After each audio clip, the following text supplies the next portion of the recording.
میں نے تو کبھی سوچا بھی نہیں تھا کہ میں بڑا ہو کر ظالم سماج بنوں گا، اس لیے کہ یہ رول مجھے سوٹ نہیں کرتا۔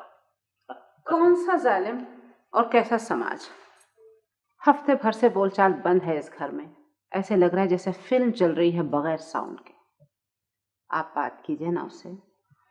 کہاں ہوتی ہے اس سے میری بات، کہاں ہوتی ہے اب ان کی میری گفتگو؟ دیکھیے، میں محسوس کر رہی ہوں کہ رمیز زیادہ ہی سیریس ہوتا جا رہا ہے ریما کے سلسلے میں۔ مجھے بہت ڈر لگ رہا ہے کہیں کوئی وہ ایسا ویسا الٹا قدم نہ اٹھا لے۔ میرا ایک ہی بیٹا ہے، میں اس کو اداس نہیں دیکھ سکتی۔ دو ہوتے تو اور دکھ ہوتے۔ السلام علیکم۔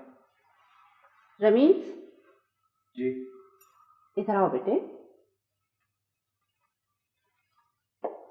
جی ہم نے تو سنا تھا کہ لڑکیاں پرائے گھر کی ہوتی۔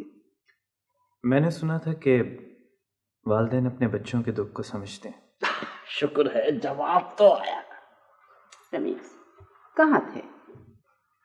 اپنے ساتھ۔ کتنا بڑا ظلم ہے۔ میں نے سنا ہے کہ سب سے کڑی سزا قید تنہائی کی ہوتی ہے۔ اس سے بھی زیادہ ایک کڑی سزا ہے ابو، عمر قید کی۔ اچھا، میں قیدیوں کے لیے کچھ دال چاول کا انتظام کرنے جاتی ہوں۔ اگر تمہارا یہ خیال ہے کہ میں یہاں سے اٹھ کے چلا جاؤں گا تو تم غلط فہمی پر ہو۔ ہمارے کالج کے زمانے میں ایک غیبت کارنر تھا کینٹین میں، اور دن بھر لوگ وہاں بیٹھے رہتے تھے، اور کوئی آدمی اٹھ کے اس لیے نہیں جاتا تھا کہ وہ سوچتا تھا کہ جیسے ہی وہ اٹھ کے جائے گا اس کے بارے میں بات چیت شروع ہو جائے گی، اس لیے لوگ دن بھر وہیں بیٹھے رہتے تھے۔ ابو جی، لندن میں ایک ہائیڈ پارک ہے،